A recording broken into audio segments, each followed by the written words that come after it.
Good morning 10th class. In this video we will discuss about structure of nephron. Last video में हमने excretory system के बारे में discuss किया था.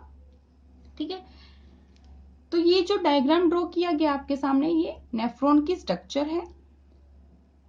अब जिन स्टूडेंट्स को एनसीईआरटी वाला डायग्राम इजी लग रहा है वो डायग्राम ड्रॉ कर सकते हैं. बाकी जिन स्टूडेंट्स को ये डायग्राम इजी लग रहा है, एनसीईआरटी से थोड़ा इजी बनाने की ही कोशिश की गई है. ठीक है, तो वो ये डायग्राम ड्रॉ कर सकते हैं. ऐसा कुछ कंपल्सन नहीं है कि आपको ये ही डायग्राम ड्रॉ करना है या फिर वो डायग्राम ड्रॉ करना है. ठीक है, तो आपको जो इजी लग रहा है डायग्राम वो ड्रॉ कर सकते हैं, बट जो लेबलिंग है, पार्ट्स जो लेबल करें वो ऐसे ही रहेगा, ऐसे ही आप करेंगे. ठीक है, तो स्टार्ट करते हैं नेफ्रॉन की स्ट्रक्चर के बारे में. नेफ्रॉन कहाँ प्रेजेंट है, कैसे प्रेजेंट है, सबसे पहले ये बात आपको पता होनी चाहिए. जो पेयर ऑफ किडनीज प्रेजेंट है कहाँ पे, एब्डोमन कैविटी में. एब्डोमन कहाँ है, जो थोरेसिक कैविटी है उसका जो लोअर पार्ट होता है. ठीक है, चेस्ट कैविटी के नीचे वाली जो कैविटी है, नीचे वाला जो एरिया है वो क्या होता है, एब्डोमन. उस एब्डोमन में बैक साइड में पेयर ऑफ किडनीज प्रेजेंट है. किडनी को क्या माना जाता है, प्राइमरी एक्सक्रीटरी ऑर्गन. ठीक है, तो प्राइमरी एक्सक्रीटरी ऑर्गन क्या है हमारे पास, पेयर ऑफ किडनी है. जो किडनी है ना, each kidney have 1 million of nephron. ठीक है, 1 मिलियन नेफ्रॉन्स प्रेजेंट होंगे ईच किडनी में. और ये जो नेफ्रॉन है ये किडनी की फिल्ट्रेशन यूनिट है. क्या है नेफ्रॉन, किडनी की फिल्ट्रेशन यूनिट है. फिल्ट्रेशन का मतलब आप समझते हैं, फिल्टर करना, साफ करना उसको. अब जैसे आपने वो देखे होंगे वाटर प्योरीफायर. वाटर प्योरीफायर क्या कर रहे हैं, वाटर को प्योरीफाई कर रहे हैं. कैसे कर रहे हैं, वो भी फिल्टर करने का काम कर रहे हैं, छानने का काम कर रहे हैं. तो ऐसे नेफ्रॉन भी क्या कर रहा है, ब्लड को प्योरीफाई कर रहा है और जो वेस्ट है उसको फिल्ट्रेट की फॉर्म में बॉडी से बाहर रिलीज कर रहे हैं. ठीक है, जो नेफ्रॉन की स्ट्रक्चर है उसमें जो फर्स्ट पार्ट होगा हमारे पास नेफ्रॉन का वो है बोमेन्स कैप्सूल. क्या है, बोमेन्स कैप्सूल. बोमेन्स कैप्सूल एक कप शेप स्ट्रक्चर होगी. ठीक है, एक कप शेप स्ट्रक्चर है जिसमें रेनल आर्टरी एंटर करती है. रेनल आर्टरी कैसा ब्लड लेके आती है, ऑक्सीजनेटेड ब्लड. ठीक है, रेनल आर्टरी आके 2 ब्रांच में डिवाइड हो जाएगी. ठीक है, अब आपको इतनी बात पता है कि आर्टरीज हैं जो जैसे ही टिश्यू या ऑर्गन के पास पहुंचेंगी तो आर्टरीज और स्मॉलर ट्यूब के साथ कनेक्शन करेगी. ठीक है, और उन स्मॉलर ट्यूब्स को क्या बोला जाता है, कैपिलरीज बोला जाता है. ठीक है, आर्टरीज जब भी टिश्यू के पास पहुंची है, किसी ऑर्गन के पास पहुंची है, तो वो और जो स्मॉलर ट्यूब्स हैं वहां पे उनसे कनेक्शन होगा उसका, और उनको क्या बोलते हैं, कैपिलरीज बोलते हैं. कैपिलरीज के वन एंड पे आर्टरी होगी, दूसरे एंड पे क्या होती है, वेन्स प्रेजेंट होती है. यहाँ जो आर्टरी आई है वो 2 ब्रांच में डिवाइड हो जाएगी. ठीक है, अब ये जो रेनल आर्टरी आई थी कहाँ पे आई थी, बोमेन्स कैप्सूल में, जो कि एक कप शेप स्ट्रक्चर थी. तो उसमें ये रेनल आर्टरी आई, उसके बाद किससे कनेक्शन होगा, बहुत सारी कैपिलरीज से. तो बोमेन्स कैप्सूल में क्या है, बहुत सारी कैपिलरीज प्रेजेंट है.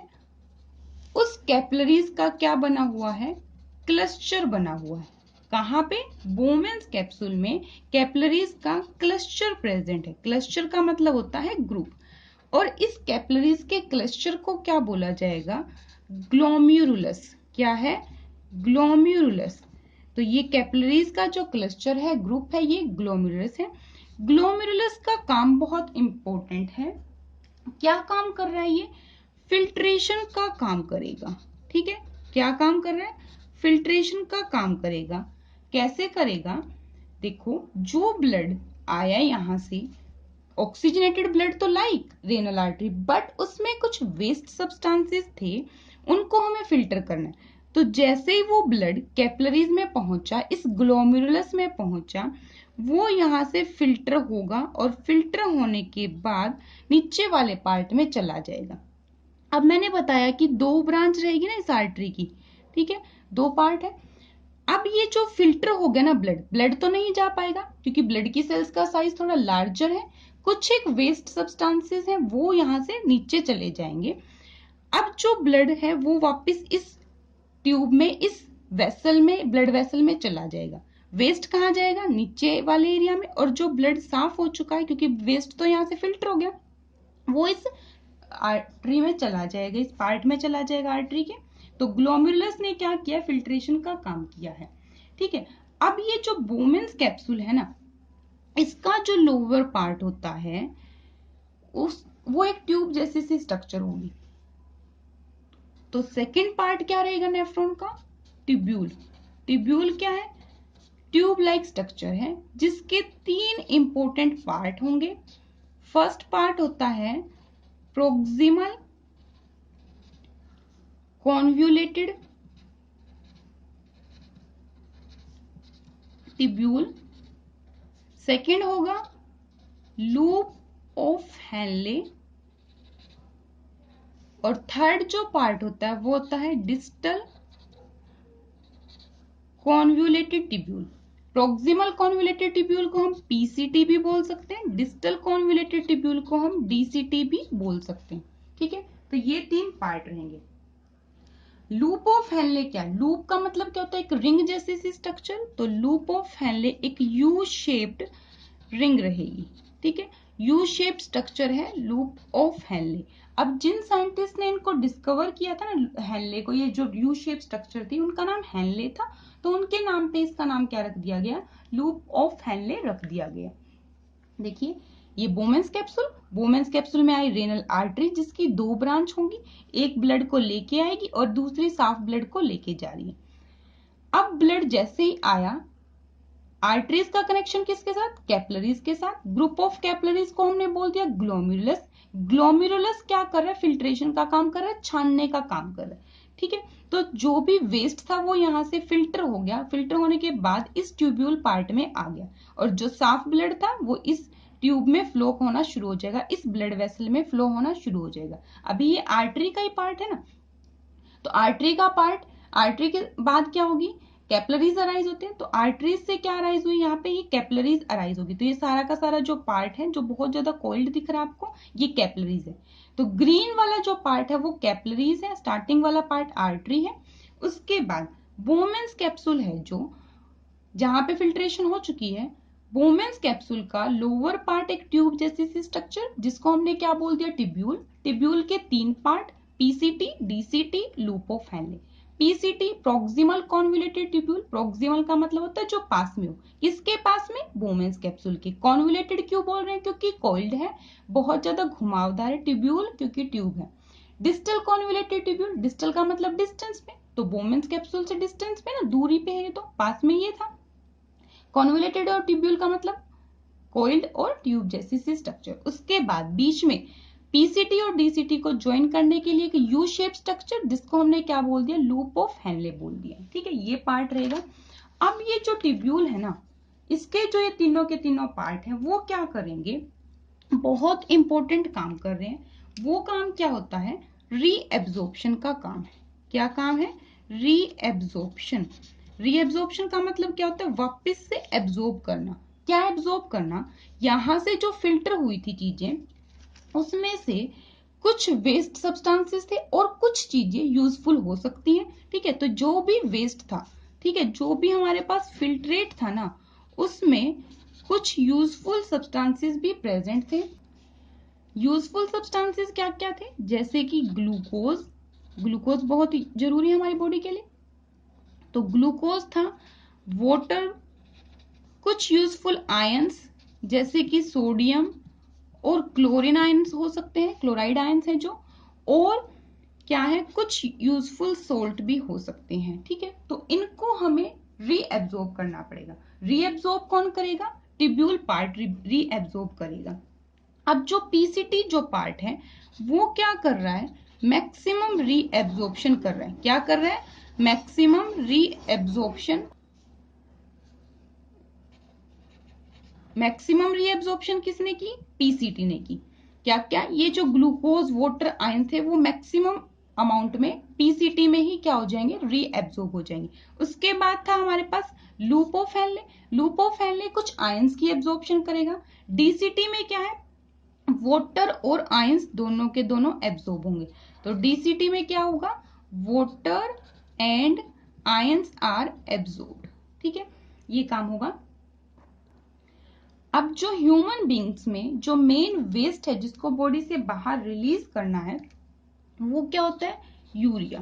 ठीक है, यूरिया क्या है, एक नाइट्रोजनस वेस्ट है जिसको बॉडी से बाहर रिलीज करना बहुत जरूरी है, क्योंकि नाइट्रोजनस वेस्ट है जो वो टॉक्सिक है, टॉक्सिक सब्सटेंस है। इसका मतलब कि हमारी बॉडी के लिए हार्मफुल हो सकता है।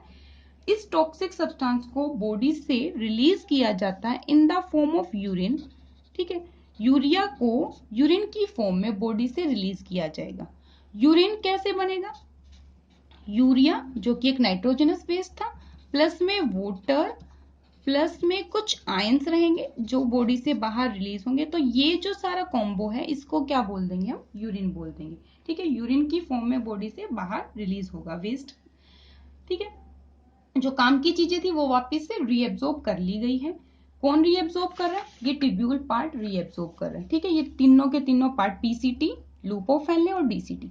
अब जब रीएब्सॉर्ब कर लिया है, इस ट्यूब पार्ट में आ चुका है, अब इस ट्यूब पार्ट से जो चीजें रीएब्सॉर्ब की गई हैं वो वापस कहाँ जाएंगी, ब्लड में जाएगी। ब्लड कहाँ फ्लो हो रहा है, इस आर्टरी में, आर्टरी के बाद इन कैपिलरीज में फ्लो हो रहा है। तो बाय ऑस्मोसिस, ऑस्मोसिस क्या होती है, movement of water from higher concentration to lower. तो यहां से सब्सटेंसेस ऑस्मोसिस के थ्रू इस ग्रीन ट्यूब में, ग्रीन पार्ट है जो ब्लड वेसल है, इसमें ब्लड में एंटर कर जाएंगे। समझ रहे हैं, ट्यूब्यूल ने क्या किया, इस पूरे के पूरे जो तीनों पार्ट दिखाई दे रहे हैं आपको, इन्होंने क्या किया, रीएब्जॉर्प्शन कर ली जो यूजफुल सब्सटेंसेस थे। अब यूजफुल सब्सटेंसेस को वापस ब्लड में कैसे भेजेंगे, ऑस्मोसिस से। ऑस्मोसिस का मतलब हायर कंसंट्रेशन से लोअर कंसंट्रेशन की तरफ मूवमेंट होगी, तो सब्सटेंसेस यहां से मूव करना शुरू हो जाएंगे। ठीक है, अब जो थर्ड पार्ट होता है नेफ्रॉन का, वो क्या होता है, कलेक्टिंग डक्ट होता है। ठीक है, क्या है, कलेक्टिंग डक्ट। और कलेक्टिंग डक्ट क्या होगा, एंड पार्ट होगा। डक्ट का मतलब होता है ट्यूब, एक ट्यूब जैसी सी स्ट्रक्चर है लास्ट में, एंड पार्ट है नेफ्रॉन का। ठीक है, नेफ्रॉन का जो एंड पार्ट है उसको हमने बोल दिया कलेक्टिंग डक्ट। अब इस कलेक्टिंग डक्ट ने क्या कलेक्ट किया, फिल्ट्रेट को कलेक्ट किया। फिल्ट्रेट का मतलब क्या, जो सब्सटेंस को फिल्टर कर दिया गया था, वो वेस्ट जो सब्सटेंस है, ठीक है, वेस्ट जो सब्सटेंस बने थे हमारे पास उसको क्या बोल रहे हैं हम, फिल्ट्रेट बोल रहे हैं। ठीक है, उस फिल्ट्रेट को हमें वेस्ट जो सब्सटेंसेस थे उसको रिलीज करना है। रीएब्जॉर्प्शन किसकी की गई थी, फिल्ट्रेट में से जो काम की चीजें थी। फिल्ट्रेट तो वेस्ट था, वेस्ट में से जो काम की चीजें थी वो रीएब्जॉर्ब कर ली थी। अब ये फिल्ट्रेट कहाँ पहुंच जाएगा, एंड पार्ट ऑफ नेफ्रॉन। ठीक है, तो यहां से मूव किया फिल्ट्रेट, ट्यूब्यूल में गया, ट्यूब्यूल में पीसीटी, लूपोफेनले, डीसीटी, देन ये ट्यूब लाइक स्ट्रक्चर जिसको हमने क्या बोल दिया, कलेक्टिंग डक्ट। डक्ट का मतलब होता है ट्यूब। तो इस ट्यूब में आ जाएगा और इस ट्यूब में आने के बाद क्या होगा, रिलीज आउट कर दिया जाएगा। कैसे रिलीज आउट किया जाएगा, देखो ये इतने सारे क्या है, कलेक्टिंग डक्ट है। यहाँ पे किडनी है ना, किडनी में मिलियंस ऑफ नेफ्रॉन प्रेजेंट है। तो इस नेफ्रॉन, हर एक जो नेफ्रॉन है उनकी कलेक्टिंग डक्ट बनी। कलेक्टिंग डक्ट में जो यूरिन की फॉर्मेशन हुई थी वो अब कहाँ जाएगा, यूरेटर में। ये जो ट्यूब लाइक स्ट्रक्चर है दोनों किडनी से यूरेटर में गया, यूरेटर से फिर कहाँ जाएगा, यूरिनरी ब्लेडर में, यूरिनरी ब्लेडर से फिर यूरेथ्रा में जाएगा, यूरेथ्रा से बॉडी से बाहर रिलीज आउट कर दिया जाएगा। तो इस तरह से ये स्ट्रक्चर रहेगी। अब जो कैपिलरीज हैं, कैपिलरीज के एंड पे क्या प्रेजेंट होती है, वेन प्रेजेंट होती है। किडनी में कौन सी वेन है, रेनल वेन। रेनल वेन क्या करेगी, ये जो ग्रीन पार्ट था जिसको हमने क्या बोल दिया था, कैपिलरीज, ये जो ब्लड वेसल है जिसमें अब क्या है, प्योर ब्लड। प्योर ब्लड का मतलब क्या है, उसमें CO2 तो है बट नाइट्रोजनस वेस्ट नहीं है, प्लस में कुछ रीएब्जॉर्ब सब्सटेंसेस जो यूजफुल थे जैसे ग्लूकोज है, वो सब है, वो सब के सब इन कैपिलरी से कहा जाएंगे, रेनल वेन में। रेनल वेन इस डीऑक्सीजनेटेड ब्लड को लेके कहाँ जाएगी, कहाँ जाएगी, वापस हार्ट के पास जाएगी। और हार्ट में क्या होगी, हार्ट से जो राइट वेंट्रिकल थे, राइट वेंट्रिकल से लंग्स में जाएगा, लंग्स में प्योरिफिकेशन होगी और फिर से ब्लड क्या हो जाएगा, ऑक्सीजनेटेड होगा, और ऑक्सीजनेटेड ब्लड को फिर से बॉडी के हर एक पार्ट तक मूव कर दिया जाएगा। ठीक है, तो ये स्ट्रक्चर है। अब जो ये फिल्ट्रेट बना है ना हमारे पास, फिल्ट्रेट का मतलब जो वेस्ट सब्सटेंसेस है जो फिल्टर हो चुके हैं, इस फिल्ट्रेट की अमाउंट एक हेल्दी पर्सन में 180 लीटर पर डे होगा। ठीक है, इतना सारा फिल्ट्रेट बन रहा है, बट बॉडी से जो एक्सक्रीट हो रहा है फिल्ट्रेट वो कितना है, 1 to 2 लीटर पर डे। ठीक है, 1 to 2 litre per day release होगा बॉडी से, ठीक है, यूरिन की फॉर्म में। बाकी सारा का सारा कहाँ, बाकी सारा का सारा क्या कर लिया जाता है, रीएब्जॉर्ब कर लिया जाएगा। ठीक है, क्योंकि लार्ज अमाउंट में वाटर प्रेजेंट है इस फिल्ट्रेट में, कुछ ग्लूकोज के मॉलिक्यूल्स आयंस प्रेजेंट है, जिनको क्या कर लिया जाएगा, रीएब्जॉर्ब कर लिया जाएगा। और रीएब्जॉर्प्शन का काम किसने किया था, ट्यूब्यूल के जो 3 पार्ट थे उन्होंने किया, और वापस कहाँ भेज दिया गया, उस रीएब्जॉर्ब जो भी पार्टिकल्स थे उनको इस कैपिलरीज के क्लस्टर में भेज दिया गया। कैपिलरीज से फिर कहाँ जाएगा, वो रेनल वेन में, और रेनल वेन वापस उसको कहाँ पहुंचा देगी, हार्ट में पहुंचा देगी। ठीक है, और कलेक्टिंग डक्ट के थ्रू जो फिल्ट्रेट था, जो वेस्ट सब्सटेंसेस थे, वो बॉडी से बाहर रिलीज कर दिए जाएंगे। ठीक है, तो ये नेफ्रॉन की स्ट्रक्चर है जिसको आपको ड्रॉ करना है। टॉपिक इंपॉर्टेंट है, अच्छे से करेंगे। Okay, thank you.